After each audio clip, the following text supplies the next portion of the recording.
2016 m. birželio 2, 7 val. Ryto. Lietuvoje nusidriekė eilės, kokių šalis greičiausiai nėra mačiusi, bet žmonės stovi ne dėl naujo iPhone, jie stovi dėl bananų po 67 centus. Lidl atidarymas tapo nacionaliniu įvykiu. Socialiniai tinklai lūžta nuo nuotraukų, o kai kuriuose parduotuvėse prekių nelieka per pirmas 2 valandas. Bet štai klausimas, kurio niekas garsiai neuždavė.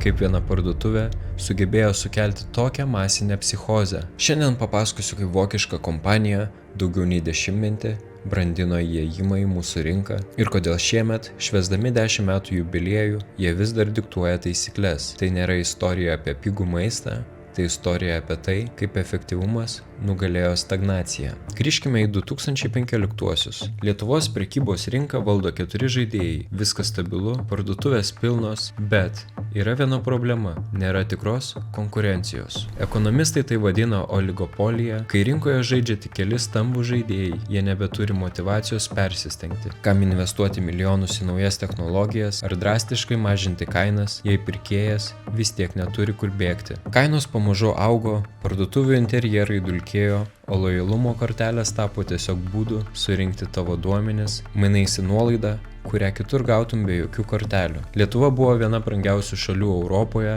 pagal maisto kainos ir pajamų santykį. Ir čia įvyksta keisčiausia dalis, kol vietiniai tinklai ramiai skaičiavo pelnus, vokiečiai jau senai buvo tarp mūsų. Daug kas galvoja, kad Lidl atėjo spontaniškai.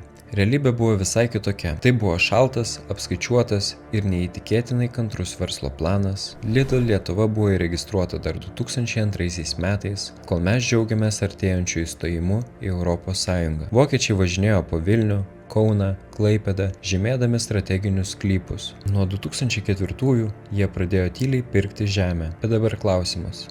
Kodėl jie laukia taip ilgai? Kodėl ne 2005-aisiais? Kodėl ne 2010-aisiais? Atsakymas – strateginis pasiruošimas. Lidl neateina pabandyti, jie ateina laimėti. Jie laukia, kol rinka bus subrendusi, kol bus pastatytas milžiniškas logistikos centras ir kol vienu metu bus galima atidaryti ne vieną, o iškart 15 parduotuvių. Tai nebuvo bandymas įkišti koją pro duris, tai buvo 10 planuotas smūgis, kuriam rinka nebuvo pasiruošusi. Pakalbėkime apie skaičius, nes čia slepiasi Lidl galia.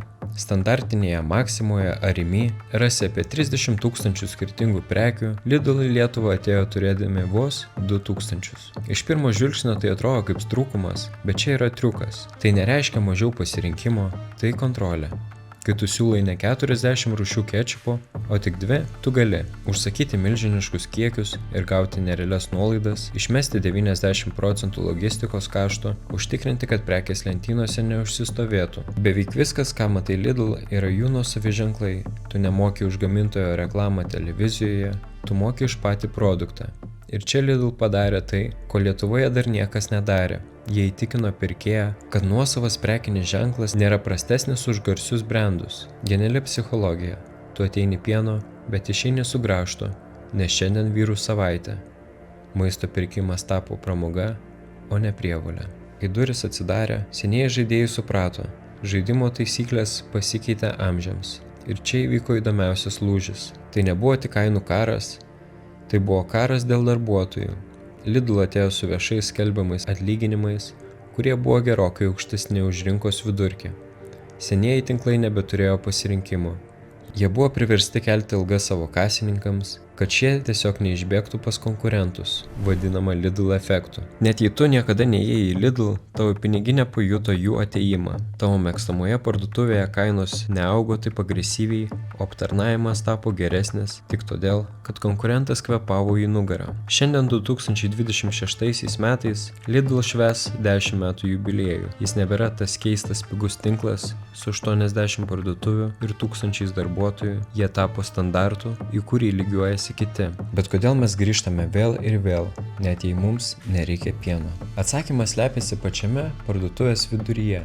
Tai tos didžiulės metalinės krepšio formos lentynos, užpildytos prekiamis, kurios neturi nieko bendro su maistu. Lidl ištobulino tai, ką rinkodarininkai vadino skubos jausmu. Tu žinai, kad tie marškinėliai, tas virtuvinis kombainas ar sodo įrankiai čia bus tik 3 dienas, jei nenupirksi dabar, jų nebus niekada.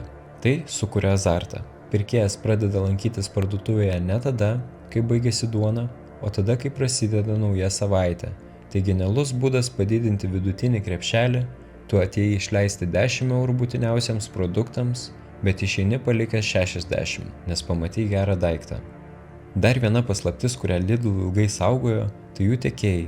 Daugelis lietuvių pradžioje bijojo pirkti Pilos ar Pikok prekes, nes manė, kad tai prasta kokybė, tačiau realybė privertė išsižioti.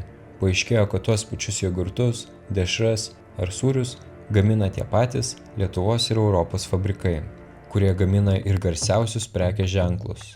Vokiečiai tiesiog pasakė gamintojams, mums nereikia jūsų prekės ženklo, mums nereikia jūsų brangios reklamos per TV, pagaminkite mums kokybišką produktą, supakuokite į mūsų popierių, o mes užtikrinsime milžiniškus pardavimus.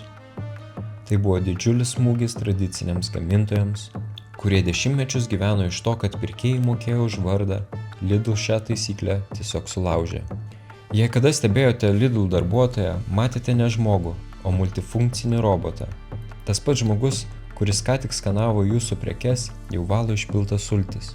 Lidl sistema sukonstruota taip, kad prastovų nebūtų. Kiekviena sekundė kainuoja, net jų kasos čekiai skanuojami greičiau, nes brūkšniniai kodai ant pakuočių yra milžiniški, kad kasininkui nereikėtų sukinėti prekės rankose. Šis brutalus efektyvumas leido jiems išlaikyti mažas kainas, tačiau tai turėjo kainą. Darbovietė tapo aukšto streso zona. Tai privertė ir kitus tinklus investuoti į savitarnos kasas ir procesų automatizavimą. Lidl parodė, kad mažmeninė prekyba nėra apie gražias lentynas, tai apie gryną matematiką ir greitį. Per šį dešimtmetį pasikeitė ne tik parduotuvės, pasikeitėme mes. Mes nustojome tikėti, kad pigu reiškia blogai. Mes tapome žmonėmis, kurie lygina sudėtį, o ne pakuotės spalvą. Tai privertė senuosius tinklus, kaip Maxima ar Iki, visiškai atnaujinti savo įvaizdį. Jie turėjo tapti modernesni, greitesni ir svarbiausia skaidresni. Kova dėl pirkėjo tapo tokia aštri, kad Lietuva iš šalies, kurioje 4 broliai darė, ką norėjo, tapo viena konkurencingiausių rinkų regione. Ir nors kainos vis tiek kyla dėl pasaulinių tendencijų, be Lidl atėjimo mes šiandien greičiausiai mokėtume dar 20–30% daugiau už tą patį krepšelį. Mes laukime pigesnių produktų, bet gavome sistemą, kuri pakeitė visą Lietuvos mažmeninės prekybos veidą. Per šį dešimtmetį mes išmokome, kad efektyvumas gali būti naudingas pirkėjui, o konkurencija yra vienintelis vaistas nuo stagnacijos. Lietuvos pirkėjas 2016 ir 2026 yra du skirtingi žmonės. Mes tapome išrankesni, mes nebetikime akcijų iliuzijomis ir mes reikalaujame kokybės už teisingą kainą. Klausimas jums, ar pamenate savo pirmąjį kvitą iš Lidl? Ar jis tikrai buvo toks mažas, kaip tikėjotės? Ar visgi išėjote su pilnu vežimėliu daiktų, kurių jums visai nereikėjo? Parašykite komentaruose. Bus įdomu palyginti patirtis. Jei šis video padėjo suprasti, kaip veikia didieji pinigai mūsų šalyje, spausk like ir prenumeruok kanalą. Iki kito karto.